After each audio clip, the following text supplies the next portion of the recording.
and welcome to Action Action. My name is James, and each week we watch a movie to decide where it ranks in our ultimate list of the greatest action movies of all time. This week we watched Lethal Weapon, starring Mel Gibson and Danny Glover. In this film, a veteran policeman, Murtaugh, is partnered with a young suicidal officer, Riggs. They both have one thing in common: hating working in pairs. Now they must learn to work with one another to stop a gang of drug smugglers. He's a criminal's worst nightmare. A cop who enjoys the danger. No guns, no jiu-jitsu, just bring him down. Do you really want to jump? Well, then that's fine with me. Come on. Wait, what do you mean? Wait a minute. What the... He was ready to retire. Now, he's gonna wish he had. Gun! Oh! Oh! Oh! Raj, meet your new partner. New partner? Too old for this. If these guys can just stand each other. What you got in there? 4-inch Smith? A lot of old-timers carry those. The bad guys don't stand a chance. Don't kill anybody. Don't tell anybody. I'm too old for this. Are you as good as you say you are? Nobody can touch me. Suppose we better register you as a lethal weapon. You ever met anybody you didn't kill? Well, I haven't killed you yet.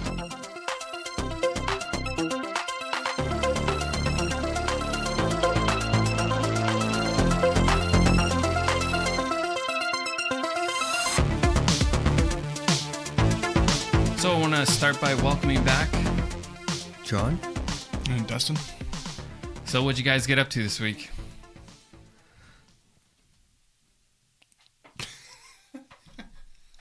Whole lot of nothing. Well, this is a great start. I don't think you've ever said "what'd you get up to this week" to me before. Okay, let me start again. Sorry, just the wording threw me for a second. What do you want me to say? So how y'all doing? Just like that. Okay. No, don't. No, just ask again. Sorry. It's hard. It's hard to just be like... It's hard to be on that end. Try being on this end. I tried once. Remember I couldn't do it? For some reason, I forgot that this was even a thing you would ask, and I was like, what did No, I you do can push this- start. What did I do this week? So what'd you guys get up to this week? What the fuck? Well, what'd you do? I didn't do shit. I went to work. You never do shit. Yeah, pretty much. You watch any movies? I don't know. Do any of us do anything? I watched a little bit of Sudden Death on TV last night. I watched a little bit, and then it was past, like I said, my favorite part. Right. You texted me and you said it was on, but it was already past the kitchen scene, so I was like, fuck this shit. I can't believe you said that was a better scene than the scene in which Jean-Claude Van Damme dresses up as a goalie and goes and plays for the National Hockey League and makes a save during the game, and they're like, that was the best save of the year. That's believable to me. Why didn't you tell me it was on? It was last night. You were gone. Oh, I was gone. You were at right. Seinfeld. Right. Oh, shit, that was Seinfeld. Oh, it was great. It was good. Other than the old woman sitting beside me that definitely smelled like old woman, and cool. the two guys sitting in front of me that would talk about random shit. You're being an ageist. During this, I'm being an ageist? During the Seinfeld set, they were talking. Like, I didn't... hey, so I didn't how was your week? Yeah, He's yeah, like telling exactly. jokes. Pretty much. Shit. Like Seinfeld would say something, like in one part he's talking about Pop-Tarts. And the guy's like, oh yeah, Pop-Tarts. Yeah, you remember they come like this? And it's like, shut the fuck up. Jesus. Yeah. That sounds terrible. Ageist? I didn't say that she couldn't get up the stairs because she's so old. I just said she smelled old. All I said was she smelled like an old fucking person. Okay. Yeah. Let's talk plot. Let's get into this movie that we're doing. You want me to redo that? John, what do you got? So the plot, I mean, it's pretty interesting. It's pretty good, I guess. I don't know. I'm playing a little thrown by James. Okay, I can redo that. Okay, do it again. So let's talk plot. I feel like John, what do you got? I think Let's get right into it. Let's talk about plot. so. I was reading. I didn't read very much as far as like other reviews and stuff like this go, but I did happen to see like I think Ebert's review. Yeah, it was Ebert. He gave it like 4 out of 4 or whatever his scale was, and I was like, oh wow, that's really high. And I just skimmed the beginning of his article, and he said how the plot was amazing or something like that. And I was like, oh, and like I felt dumb maybe because I was like, I didn't think the plot was that great. No, the plot's not that great in this movie. It's like thin. And there's the plot's not too bad. I mean, I was 55 minutes into the movie and I was not sure exactly what was going on. Yeah, it's like halfway through before they really even start getting into what's happening. Yeah, I wrote it down. Yeah. 52 minutes into the movie, and I don't feel like I know what the story is about. yeah, I think it's just trying to build up the whole relationship aspect of talking about Riggs and his, suicidal tendencies, trying to build up all that, and then That's the thing. Like, if you don't have all that stuff between Riggs and Murtaugh, then the movie doesn't work anyway. So yeah, it is weird that the plot doesn't really get going. They could have but you kind of need all that time with them. Yeah, I mean, but you could have taken the little character notes, like the cues that you like, whatever they're called, where you learn about the character, their development, like with Riggs and the suicide guy, stuff like that. The guy they jump off. Yeah, so you could have taken those things and had them be a part of the plot, like to like further the story instead of just being about developing the character.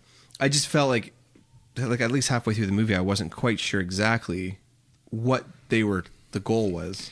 Yeah, it's funny because I actually noticed that watching it this time too. And I mean, I've seen it a lot of times, but when it got to about halfway through the movie, I was like, oh, like the actual story has really barely started, and it's not something I ever thought about before when I've watched Lethal Weapon.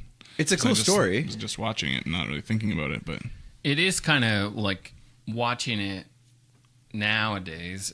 It definitely seems kind of, I don't know, somewhat silly with the way that they tell the story, because it's kind of over the top. Like, for sure, Riggs is supposed to be suicidal. He's like over the top suicidal, like crazy person kind of. Yeah, I think you actually really had to pay quite a bit of attention to a couple of the scenes to like make certain connections. Yeah, like the fact that there's a scene with the psychiatrist fighting with Riggs's like captain. Yeah. And I didn't really understand what they were talking about, because he's like, he just wants the money. And right, yeah, because they think he wants a pension for being nuts or whatever. Yeah, I didn't get that until later on, when Riggs just like straight up explains it, like just tells. Yeah. They think I just want the money, or they think I just want this. He's like, either I'm crazy and I'm fucked, and no one wants to work with me. Yeah. Or I'm pretending to be crazy so I can get a pension and nobody wants to work with me. Yeah. Yeah. Yeah, so I was... Yeah, that was right after the jumper, right? When they go into that abandoned... No, I think it's before that. It's when they're in the parking garage, when they've first been assigned to each other and they're heading out. Then later he gets more into it after the jumper thing, when they go in that hardware store or whatever, and they start screaming at each other. Yeah. But yeah. So you felt like Riggs, his whole thing was over the top, like his suicide thing? A little bit. I mean, I think Mel Gibson does like a good job playing the over the top crazy person. Yeah, I buy it. It just, I don't know. I guess it seems just a little gimmicky, but maybe it's just because I've seen it like a few times already. If they had given us a flashback or something that like gave more emotional impact to his relationship with his wife. Yeah, yeah, I think so. Or showed like maybe he was a little bit normal somewhat, and then this traumatic experience happened which pushed him over the edge. Well, I mean, they don't really get into it, but I think he must also kind of be supposed to be a bit fucked up from being in Vietnam or whatever, and being like this killer person. Yeah, they mentioned that's what he is. He's just like a killer. Yeah. They mentioned that later on when they're talking. Riggs says something along the lines of, I took a shot. Only 4 people in the world could have taken that shot. I was 17 years old. Yeah, or he says 19. 19, whatever. But he was a young guy. Yeah, maybe they're just trying to be subtle, and maybe I didn't pick up on it as much as I should have. Maybe they expected the audience to be smarter. I also read that Richard Donner thought, once again, here we are with talking about a Shane Black script, that it was too dark, and so he got some other guy in to like punch it up with comedy stuff, and like changed a bunch of stuff. This is the third. Yeah, well, we talked about Last Boy Scout, Long Kiss Goodnight, and now this movie, and so once again, it was like, oh, his original script was way too dark, and they had to like, and this is actually some of this stuff is actually pretty dark for a buddy action thing, like, you know, him putting the gun in his mouth and all that shit. But see, for me, I didn't feel like I needed a scene that showed like a flashback or whatever, just because I think his performance was good enough that I bought into it. Oh yeah, his performance is good. Like I definitely think. You know, say what you will about Mel, but yeah, like it's definitely believable that he's psychotic. Yeah, I think so, and I think that it's not bad. I think that's the smallest problem I have with it, is that like he's crazy. That's not really my thing, but my problem with the plot wise just is that it's. Well, he tells you at the end he's not crazy. It's like that he's on the edge, you know. Is he crazy? Is he not? Like he's definitely dealing with some shit. Like, oh, I think he's crazy. Okay. He's a lunatic. He's a lunatic. What are you? There's a part where there's a scene where he's literally gonna shoot himself in the fucking head. Yeah. And Murtaugh puts his thumb on the hammer. On the hammer, yeah. Stops him from pulling the trigger. But that was because he was dared. Oh, yeah. Crazy people only do crazy things when they're not dared. You can't back down, I mean, from a challenge. Yeah. But so it starts off with the suicide. That's not really a suicide. Right. But is a suicide. We see this young girl. But technically, isn't that... That's a great opening shot, by the way, that helicopter spin around to that apartment. Yeah, it's really good. The movie opens great. This is pretty in the weeds, but I'm curious. I'd like to ask somebody that actually knows if I do something to you that's going to cause you to die, but you die before you die from what I did. Does that actually mean that I would be considered a murderer?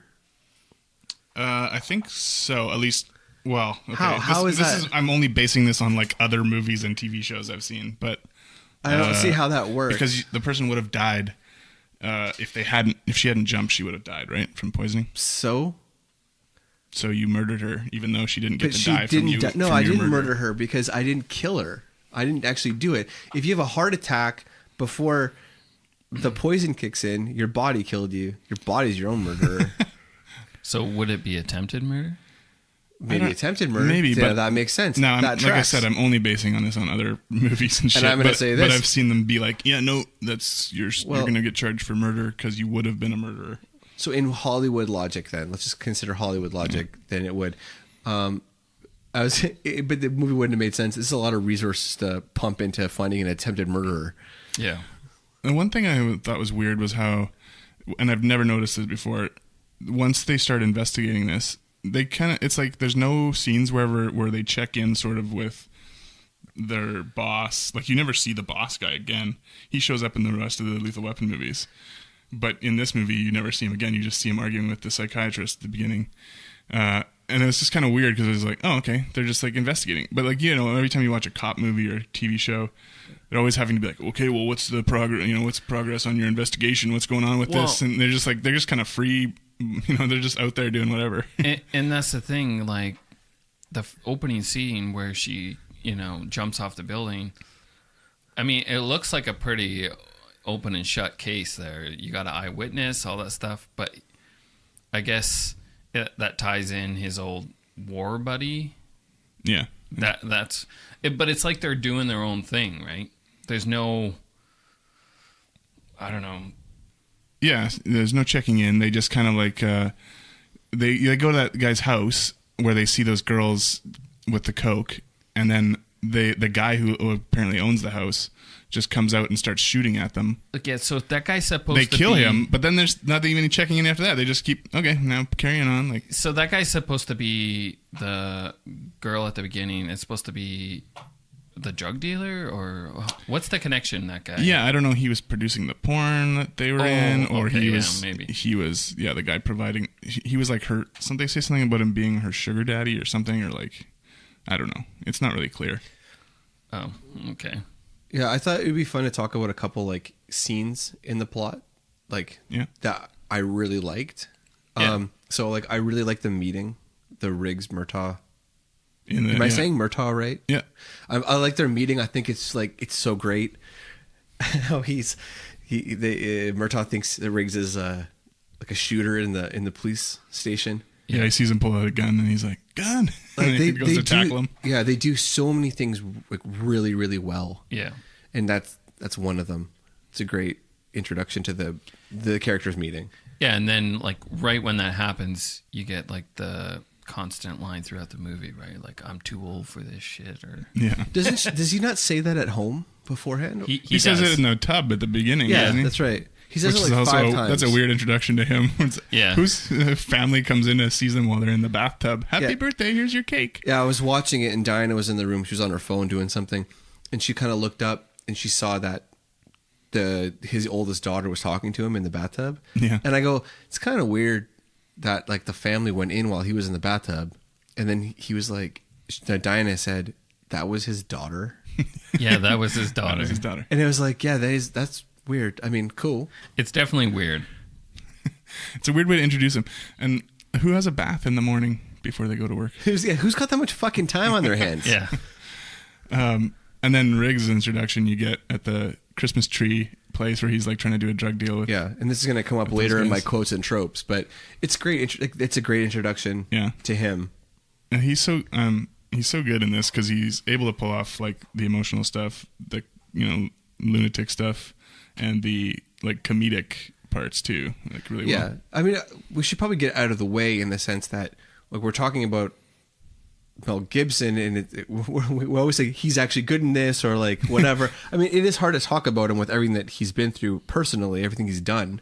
So I mean, like I think when I talk, I'm going to try not to parse my words. I'm just going to be talking about him as like this character doing this one his thing. acting in this movie. Yeah, with my feelings about him aside, he's really great. There's a reason he's in so many movies that I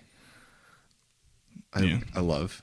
But I mean, Danny Glover too is Danny Glover is great. awesome. Like the two of them together just have such good chemistry. They do. It makes the whole thing work. Makes the whole series work, in my opinion. Yeah, and I probably am the least knowledgeable about these movies. I think I've only seen all of them once. So it's fun to just see how they met and how they are going to get older. And you can see like, oh, this is going to be like a whole series of films. So maybe Jet Li will show up one day. What's another scene then? I was kind of hoping you guys would jump in with. Oh, well, I didn't know we were going scene by. I'm not going scene by scene. I just thought. No. What? It would be fun to Scenes talk that you about a couple enjoyed. scenes that we really enjoyed. Well, it's much later in the movie, but the scene where Gibson is getting tortured with the shocking thing, he's got the water pouring on him, he's handcuffed, hanging by his wrists. That's one of the most memorable scenes, I think, in the movie too. The guy who's torturing him, Al Leong, is the actor. He's like in a million like movies where he's just like a bad guy in action movies. And actually there's a documentary about him coming out soon called Henchman, the Al Leong story. Oh, really? He's in Die Hard as well, the first Die Hard. Oh, yeah, he is. He eats the chocolate bar. Yeah, he eats the chocolate bar, yeah. He doesn't even have any lines, I don't think, in that one. So yeah, it's fun to see him. Although there's that line where he's like, "Who's the chin?" which I thought was awkward. Yeah, I thought I rewound that. Who's the chin? Did they edit that? Yeah, so Gary Busey has him in there. Did they edit it? I don't think so. You don't think they said? Well, I'm wondering if they between the script and the actual movie coming out. Oh, like the you think ADR he went harder with that? out. I hope not. I feel like I've heard that expression before, chin, but it's... Yeah. It sounded like a racist epithet. It is, I'm sure.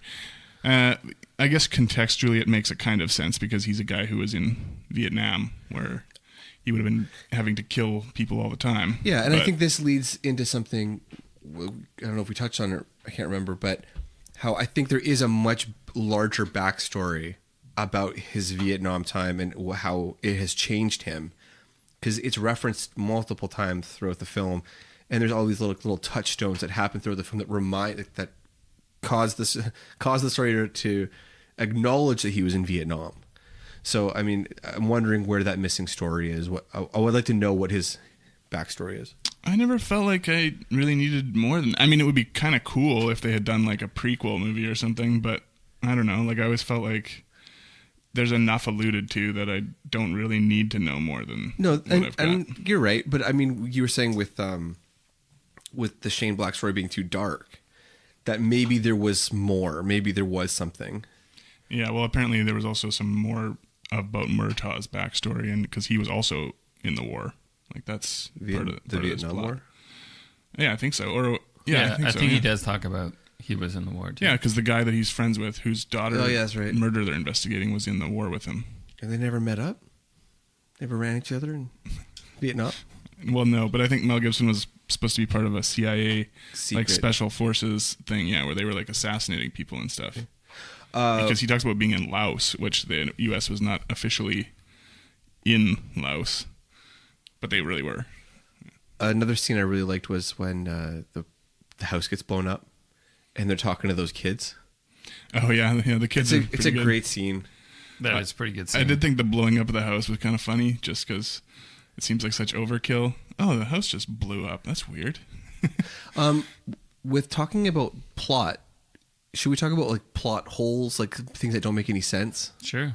At the end of the movie, they know that they're going to Murtaugh's house to possibly kidnap or do something to his family. Yeah. They leave after the bad guy. Yeah, they get there before him. How do they get? Yeah, It's because Murtaugh knows the fastest ways to his fucking house. that's what I was thinking. I mean, that would be the only real explanation. It's not like Gary Busey had GPS to get him there. Mr. Joshua. One other thing that didn't really make any sense to me was when Riggs is like sniping people in the desert. Yeah. They have no idea. The bad guys have no idea that Riggs is going to be out there. No, they think he's dead. They think he's dead, and yet for some reason that old man's out there scoping around. I guess he was just being thorough. And they wanted to kill him anyway. So why didn't they just put a bullet in him? Well, at that point, they have the drop on him, so they can take him in and make sure he hasn't told anyone else what he knows about their heroin deal. Which we don't even really know as an audience what their heroin deal is. We don't. And, no, we only see Gary Busey like 3 times. Yeah, there's the scene with him at the bar where they're doing the deal with that guy who's like, I think he plays it a little too scared, that guy, where he's just like, "Jeez, you guys are fucking maniacs. Well, oh, holy fuck. Okay, yeah, okay, we'll do the deal. Okay, bye." Like, Yeah. he's like so scared. That desert scene where his daughter takes off in the limo. Like, why would you stop? Because a helicopter is like landing on your car. No, she didn't stop. She like went over like a dune and bottomed out or whatever. He like pushed her to go into the dunes. I They guess. should have just fucking killed them all. This is going to be a major plot hole in every movie.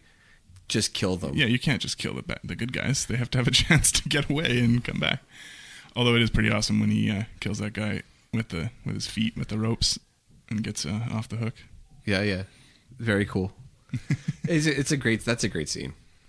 With his feet with the ropes. Remind me of what. It's the same one I was talking about earlier, where he's being tortured by that guy. Oh, and then right. He like chokes the guy out with his. Yeah. Yeah. That whole scene is like the tone of it, like where it's dark and with the water and all that. That's such a great scene.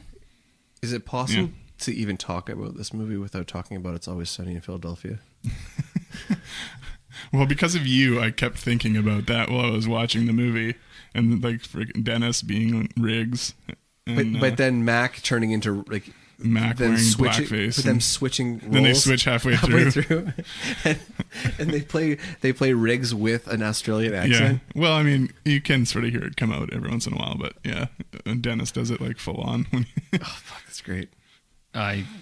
Have you never seen those episodes? No, I There's haven't like seen two that different episode. episodes where they make Lethal Weapon 5 and Lethal Weapon 6 with Oh. themselves and like shoot it and everything. And James- try to get it like people to produce it. And stuff. Oh, I see. The audience should know that James just works too much to actually enjoy your life. Yeah, I don't watch anything really, so, So this whole podcast is actually just a way for him to watch to movies. force himself into watching at least one movie Yeah. and hanging out with people. Yeah. All right, let's talk about pacing. Again, I think the pacing's not bad. I think it's about the same as the plot. It goes along, nice action set pieces. Yeah, it works for me. Like, there's enough action, but then also all the character interactions that keep it moving. Like, all these two guys getting to know each other stuff. None of that feels boring to me. Yeah, I think it moves along, drags a bit, but, you know, the beginning part where it takes a little bit to get into the action. I think the jumper scene is like 50 minutes in. Is it that far in, or the something? jumping? Yeah, I mean, So- that feels like it should have been in the first 20 minutes. Oh, totally. It definitely, like, you get the little Riggs introduction. That's a small action scene, but then it does feel like there's not much action wise until, I mean, you have the jump, but that's not Really anything. That's not really anything. But then That as just looks like but then fun. you get to the pool, Yeah. and there's a little short action thing there, and then it kind of picks up steam from there towards the end. Like, I think it's when the house blows up. That's when everything kind of kicks off a bit. Yeah. I guess Isn't it? for... I don't even remember. yeah, well, yeah. I guess I could be okay with more plot holes if there was just more action and it was a lot tighter of a movie. Like if it moves along a lot faster. Well, we're talking about action We're talking about pacing. Yeah. Is it slow? You're bored during the Well, Riggs and I'm Murtaugh not stuff? I'm not bored really, but it's just kind of like, oh, okay, yeah. Need more like, explosions. I think it's okay. I think it's okay, but I don't know. I think it's okay. Pacing's That's hard. it. Pacing's hard to talk about other than just being like, yeah, it's okay. good. It's bad. It's great. Oh, it's boring. I just don't know. Like, I'm. I wonder, like, what movie are we gonna watch where James is like, yeah, this is the pace that I well, want. what the fuck did you The give the Raid. Raid? I know a movie that James gave the Raid 10 for pacing. yeah, because that's nonstop action. But okay, that is a pace, Yeah. which is great for that movie. But not every movie should have that same No, pace, right? Hey, I agree. Not every like, movie there's not should. much character in the Raid, which allows it to just have a whole bunch of action. This is a classic buddy cop.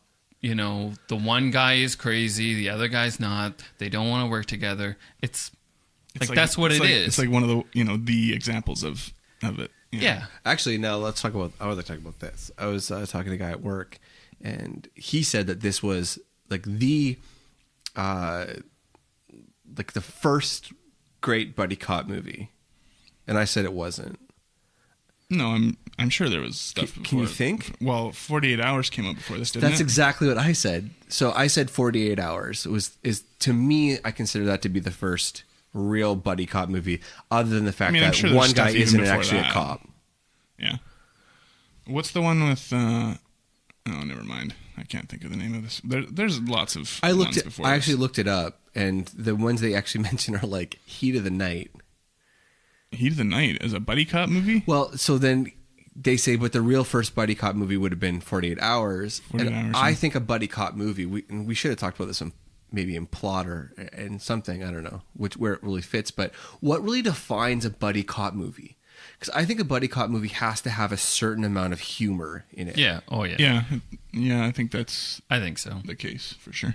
Which this movie does. That's what makes it a buddy cop movie. Now, the other thing this guy said was that 48 Hours wasn't a real buddy cop movie because at the end of the movie, they don't actually like each other. And I said, you don't have to like each other at the end. Yeah, you don't have to. They just have to respect each other. No. Disagreed. No, it's fine. Yeah. Well, we can get in the 48 hours and then another 48 hours. I can't wait. Nick Nolte? Yeah. Fuck yeah. Anyway, So pacing, okay. So pacing, meh. you guys are wrong. Pacing's good. The pacing's okay. Okay, That's it. Let's not talk about Okay, pacing. pacing done. Let's talk about action. Yeah, no, I think the action when it happens is pretty good for the most part. It's definitely like not the way we would think about action being shot now. No, but that's not like we do that a lot actually. We talk about like now versus then, but like for then, like how do you think it goes? Like compared to something that's contemporary to it. So even Die Hard that came out before it. No, Die Hard came out a year later. Oh, sorry. Apologize. Once again, idiot. Compared to Die Hard then a year after. Yeah, no, You know what? Compared to Die Hard 2. why am I comparing it to... Oh, because we've done Die Hard 2? Well, no, also because Lethal Weapon is referenced in Die Hard 2. I don't know. There's a lot of sequences I like. Like, when it starts, they're all just kind of short little blurps of action, but then as the movie goes, it's getting more and more intense. You get the scene with the helicopter at the rich dude's house on the cliffs there, and then you're getting you get the house explosion. You get Riggs or Murtaugh's daughter is kidnapped, so they have that whole sequence in the desert with the helicopter, and then they're kidnapped and getting tortured, and it's all just like at that point it's just rolling. And then you get all the stuff with Murtaugh and what's his name, General McAllister, with the car at the end, and then also Riggs is chasing Joshua through the streets and stuff. And Yeah, I mean, it does. You mentioned all those. It definitely has quite a bit of action scenes. I mean, it starts out with some, not really action scene. I mean, just little snippets. Yeah, but hors d'oeuvres for the main course. Yeah, but the action scenes that are in the movie are pretty entertaining for sure. Like that Christmas tree scene, like that's an awesome action scene, I think. And it not only is it a good action scene and an introduction to him, but then it's a good shows how psychotic he is. Joshua, yeah. Oh, Riggs, you mean? Sorry. Yeah, I'm talking about Riggs.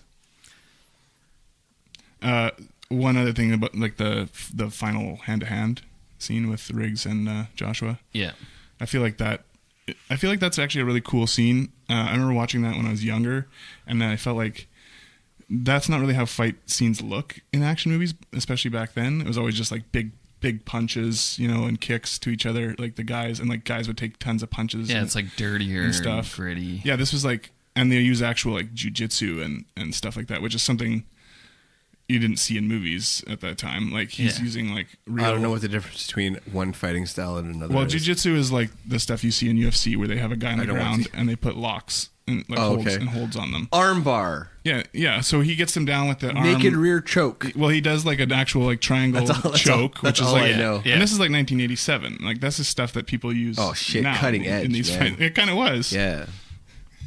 Nobody ever choked anybody before 1987. Not with their legs like that. No and stuff. way. Not in that style. I bet you Chuck Norris choked a fucker out. Not in the movies. Like in the Fuck movies, Chuck it was Norris. all like, oh, now I punch You're you. so pissed and you off punch about me. Octagon. Yeah, fuck him, man. You know what? Fuck you guys both.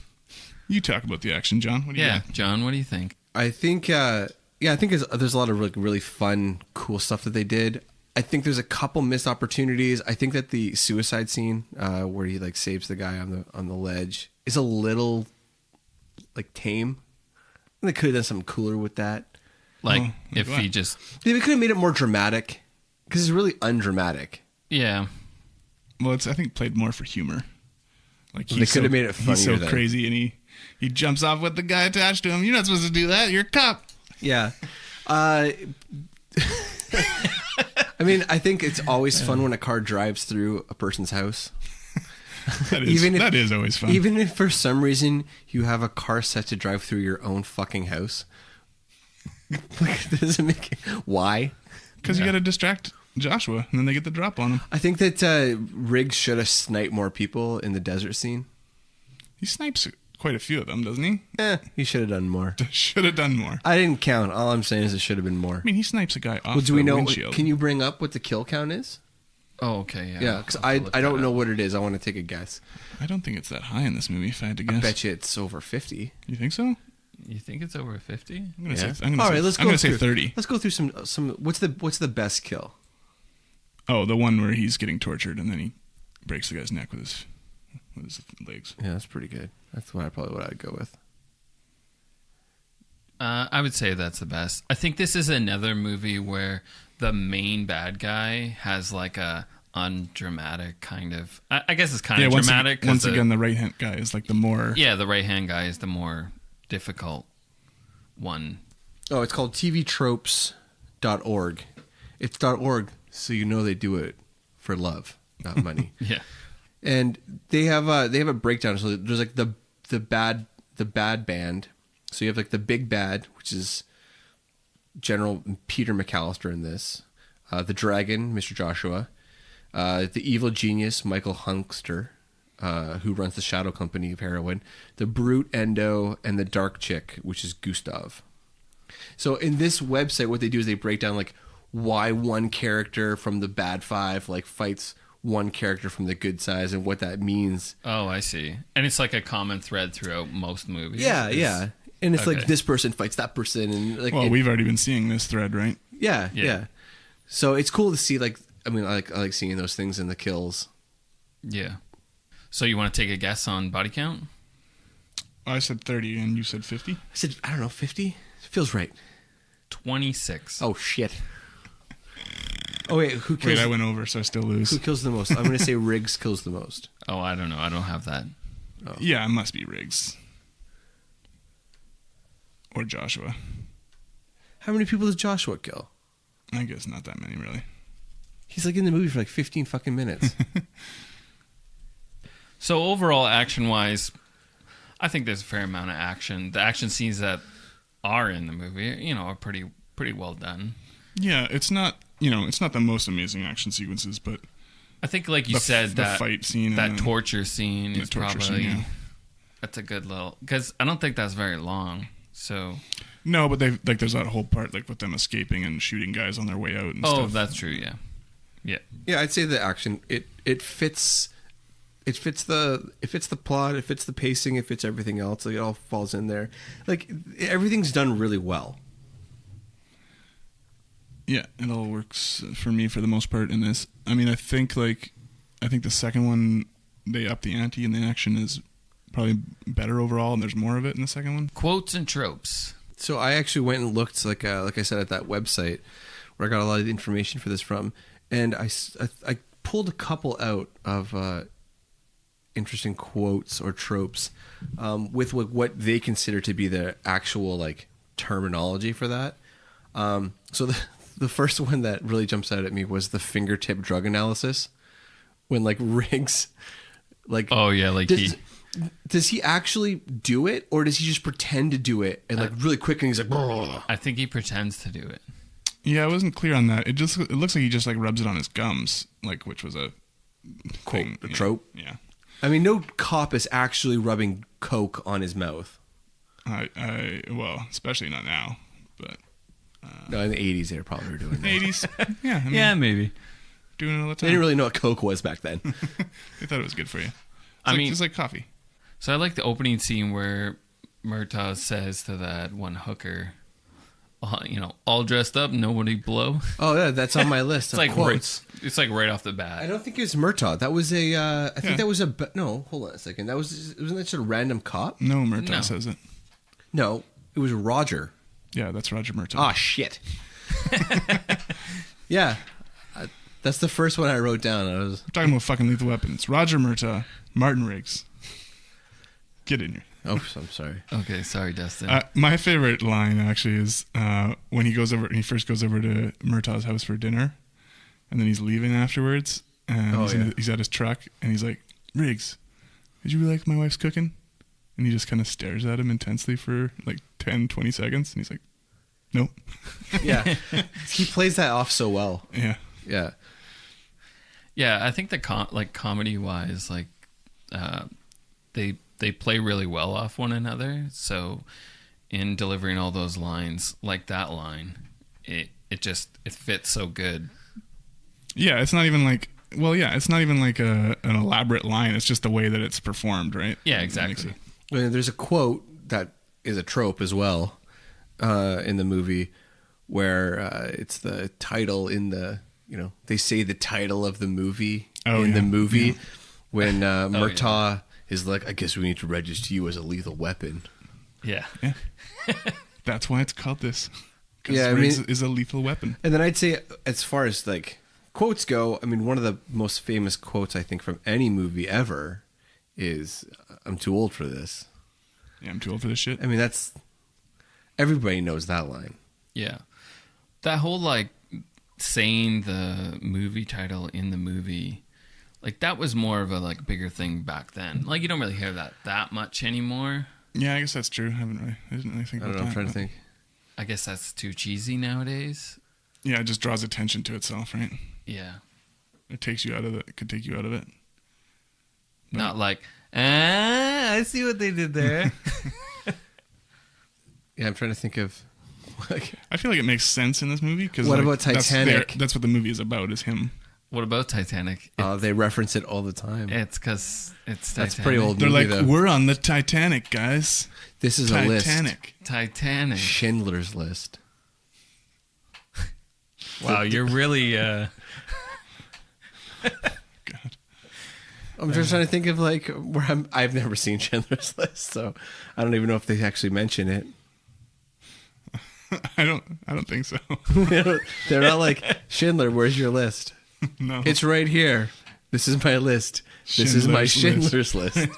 And it's written on the top of it, Schindler's List. Yeah, like when I write a list, They I'm really, always right. they Like, really were not, there was no subtlety. They just really hammered it home. yeah, I'm trying to think of like modern movie, like not modern, but like movies that come out They in the past year. they said it in Mad Max Fury Road. They were like, Mad Max, this is a Fury Road that you're on. Oh, did they really? No. Because that would be really cheesy. I'm trying, This is a Fury Road. That Because you are I only driving. saw that movie once, so... Well, it's, you've only seen that movie once? fucking Yeah, matter I've to only you? seen it once. I have no time. Oh, right. We talked about that. Okay. I'm just thinking You gotta figure out a better Man, pacing for your life. it just For my life. That I don't have enough time to watch these movies. Yeah. I don't know. Like, It's not good enough I watch it once. no. I have to watch it multiple times. well, if it's Mad Max, yeah, Sorry. Well, we'll have to do it then. we will. Well, and spoiler alert, that's the next movie we're doing. There you go. Oh, really? You heard it here first. Okay. Perfect. I don't know where else you would have heard it.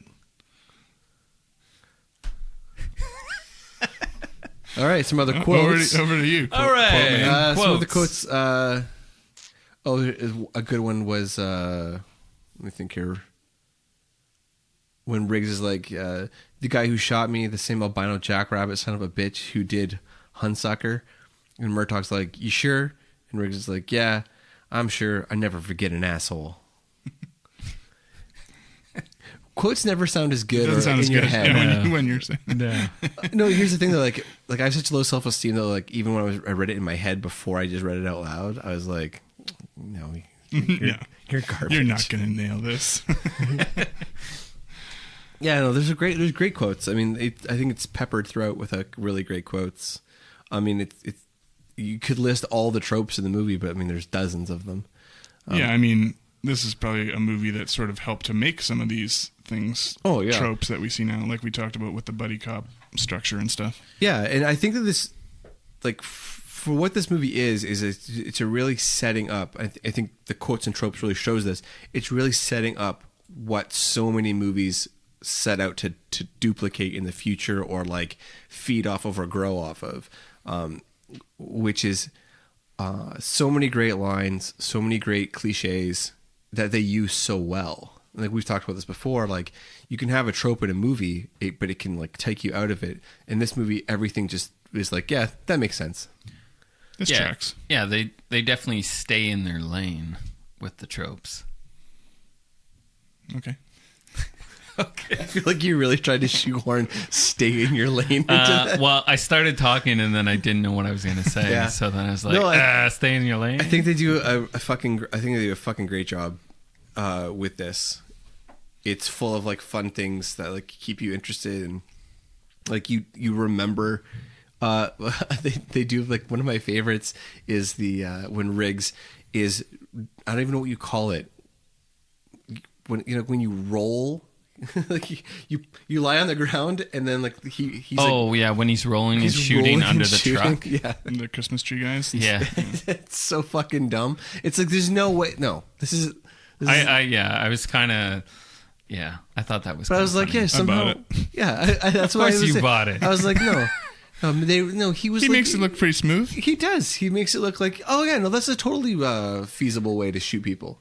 Yeah. I mean, we just saw Bruce Willis do the same move in Die Hard 2. When he's shooting those guys at the Annex Skywalk, he does the same roll on the ground shooting. It's like the most. You're low. You're harder to hit down there. Except for your gun is like varying by a foot, and like every like 2 seconds. Yeah, but he is a fucking lethal weapon. He is a lethal weapon. He can kill someone from 1,000 yards. We know this. It's actually interesting though. So like the fact that they reference that he is the lethal weapon. So basically, these movies are about him. Yeah. Yeah, he's. I mean, you feel when you're watching them like they're both the main character. Like there's not one or the other. But, not at all. Yeah, it is a reference to Riggs' character specifically. I think it's a poor choice. Should have been called Lethal Weapons. Yeah. Yeah, but the whole thing is that he's way, way better at killing than Danny Glover is. Remember when they do the shooting range and he shoots? Yeah. He's like, show you this old man can still do this. Yeah, blah, and he shoots the. But Danny face. Glover's got like all this other shit, like knowledge and shit. Wisdom. Yeah. Fuck yeah. Sure. Yeah, I'm not trying to take anything away from Murtaugh. I'm just saying Riggs is the lethal weapon. Yeah, I don't buy it. So another trope, which we seem to be running into with, like we ran into the last one, is you get that nude scene in there. The beginning. Yeah, in the beginning. Yeah, the beginning is great. So in the first like 30 seconds, you get drugs, boobs, and like sweet fucking sax. There's sex in the beginning? Sax. Oh, Sax. That's sweet. Sweet fucking sex. Sweet fucking sax. Yeah, like you've known me for a long time. Have you ever been like, hey, you see that movie? There's some sweet fucking sex in that movie. That's why I was like, what is he talking about? Where are you going with some this? hardcore sweet sex in that movie, eh? I'm saying? So definitely watch this one. No, it's great. The soundtrack is fucking tight. Yeah, the sax noises are hilarious though. I guess it's supposed to be trying to be like noirish, right? But and it actually comes across like really noirish, especially in the first half of the movie. I think, which I've found in the last several movies that we watched, all these Christmas movies. Yeah, we haven't really talked about any Christmassy shit about this, but yeah, they all kind of give it up in the first act, or like at least by the third act, Christmas is gone. Now, Christmas makes a slight appearance. Yeah, there's a tree at the end. The tree at the end. Yeah. But like, I wish that they would just talk about the fact that it's Christmas. Well, this one feels to me less Christmassy than the last two movies we did. Because it's the least Christmassy You're in movie. LA, so there's nothing to make you think about Christmas except for when they're at Murtaugh's house and his tree and his decorations are up, and then there's like the choir group at the police station is practicing a Christmas carol, and then there's like the Christmas tree shooting scene. But other than these few background things, there's not much to make you think about Christmas. There's no direct reference, really. Until the end, I think. Are you going to come in for dinner? Isn't that? Yeah, for Christmas dinner. Yeah. I don't understand what the point of setting a movie at Christmas time is if you're not going to. I get the sense that Shane Black just likes setting movies at Christmas time. Yeah, apparently. Yeah, I mean, I think he has like 4 different scripts that all take place at Christmas. We should get him on the horn. Yeah, let's call him up. Yeah, we've got like 12 listeners. I think we have enough clout that we can. Shane. Hey, our Shane. 12 listeners want to know. What's happening? Booby. No, what's with you in Christmas? I like it. I do more Christmas movies. Wait, let's just try to think of the Shane Black Christmas movies. What were the 3 you were thinking of? Okay, well, this one obviously Lethal Weapon. We just watched Long Kiss Goodnight, which took place during Christmas. Yeah. Iron Man 3, I think, takes place during Christmas. Kiss Kiss Bang Bang. And Kiss Kiss Bang Bang. That's 4. What happened to Shane Black at Christmas? He grew up in an orphanage and he didn't get to have Christmas ever. Okay. I don't know. I'm just making shit up. Last Action Hero? Did he write that too? Yeah. That's not That's at not Christmas. Christmas, is it? I'm asking. No. It's not. Monster Squad? He wrote that? Yeah, Monster Squad. I knew that he did that. This is the first movie he wrote. Yeah. Well, he wrote a screenplay that never got made into a movie before this, which sounds really fucking sweet. It was called Shadow Ops, which is the name of the group in this that the CIA guys who were doing the drug smuggling. It was about elite army guys who were killed, but they were like preserved, and then they did this experiment to them, and they come back as zombies. And it was gonna have like Kurt Russell in it. Oh shit! But it never got made. That would have been awesome. John Carpenter was gonna direct it. Oh, That would have been great. They should do it. They should still do that shit now. They should do it more now than they should have back then. Yeah. Are zombies still cool? Fuck yeah. Are they? I don't know. I don't watch anything with zombies in it. I mean, it's like totally oversaturated, but zombies will always be cool. I don't know. In my mind, I'm over zombies. Well, fuck you then. Well, what do you watch that's so great with zombies? I don't know. Various movies. Fucking name one thing. You just keep not naming stuff. You just keep being like, good shit. Yeah, fuck you guys. You're like, fucking, you know what's good with zombies? Like, everything that I do, that I watch. Could I name something? I could. I don't want to. There's stuff. So name like 3 good zombie things. Like ever in the history of zombie things? That are No, like current. recent. Current? Oh, I can't name anything. Walking current. Dead comic is still pretty good. Walking Dead comic is still good. The show can fuck off. Oh, I don't watch. Yeah, that show fucking What sucks about- shit. What's that fucking Z Nation or whatever that people? Don't watch that shit Talk either. about? No, Yeah, I've never seen it. I'm too busy watching the shit. Like I said at the beginning, man, that Future Man show. That's pretty good. It's a pretty good show. You guys should watch it. Back to Future Man. All right, so you think we covered quotes and tropes, or you got more? Yeah, I'm pretty happy with quotes and tropes. This is where the gigantic standout for this movie is. This is the movie this is like the section that like bumps it from like, oh yeah, it's good to like the next level. Yeah, definitely. I have to agree with you there. So overall reaction? I give it a 7. I think it's pretty solid movie. Yeah, I gave it a 7. I think I gave it 8. Yeah, you did? Yeah, you gave it an 8. And for me, it's like one of those classic action movies that I can, every couple of years I can go back and watch and still enjoy it quite a bit. I think reaction is my favorite category because I just like forget about what I thought about the rest of the everything else, and I just like, what's your visceral response to it?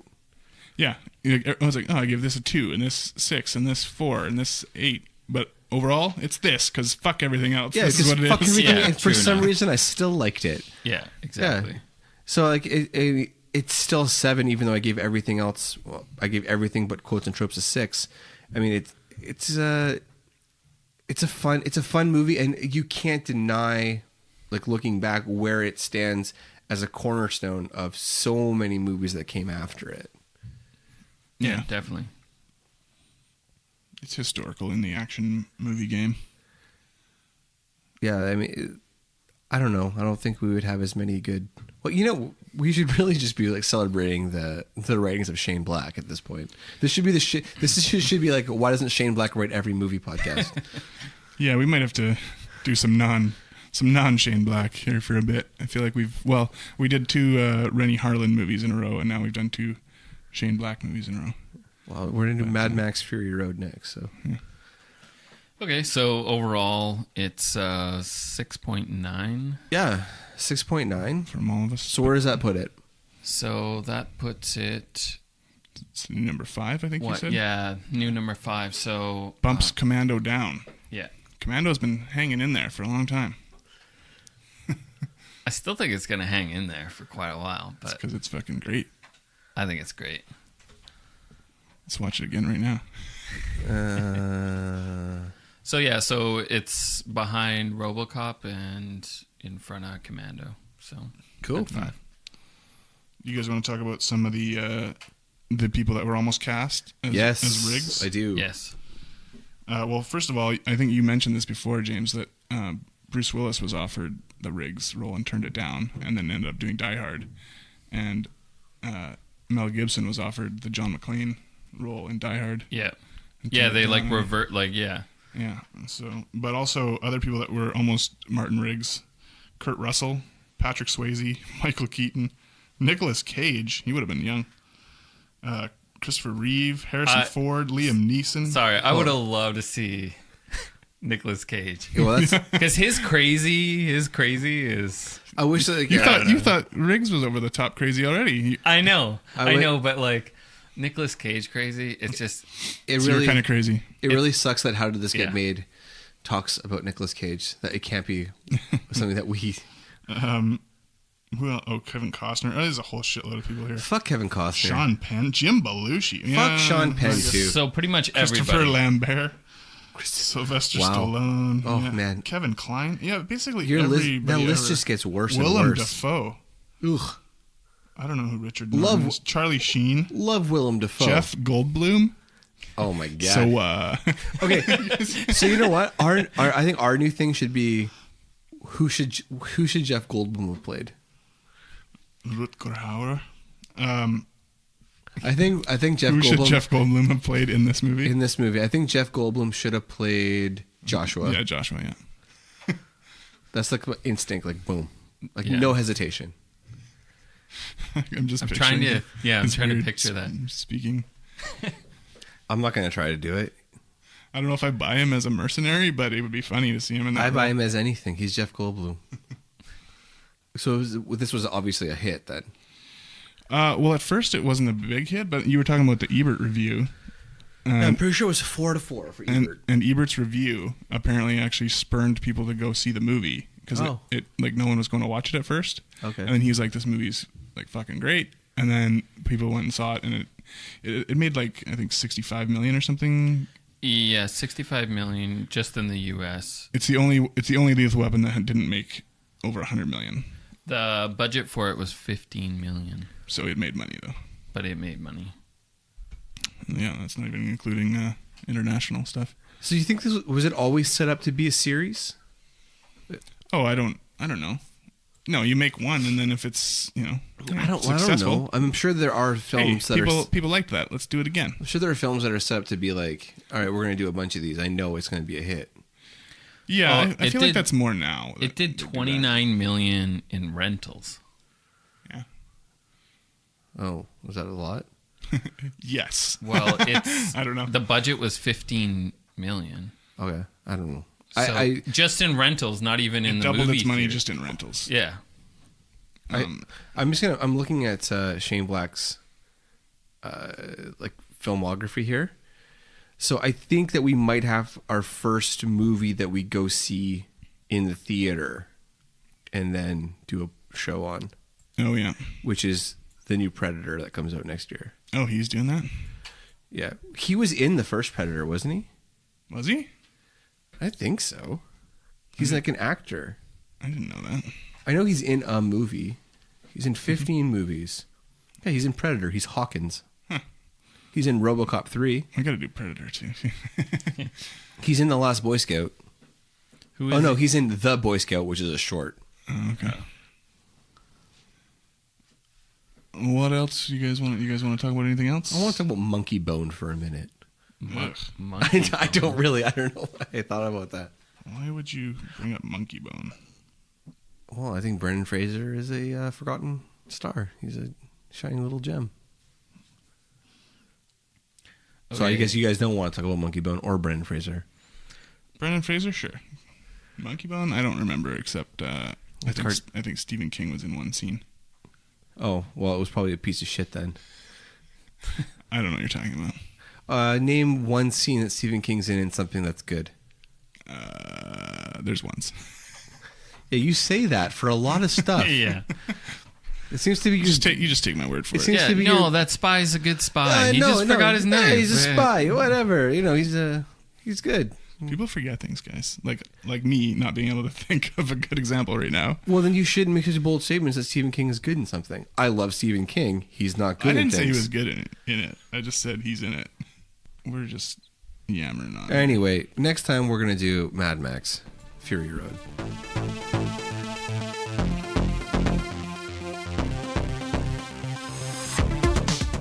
All right. Well, thanks so much for listening. Please check our list out. We've got it up on our website, actionpodcast.com. You can also check us out on Instagram, Twitter, Facebook. Most importantly, though, please download us, subscribe, and please tell your friends. If you enjoy this, it means a lot if you tell people about it. It means a lot if you rate and review us. It's how we get more people to see us. So please do that. We hope you guys like this one, and please come back for the next.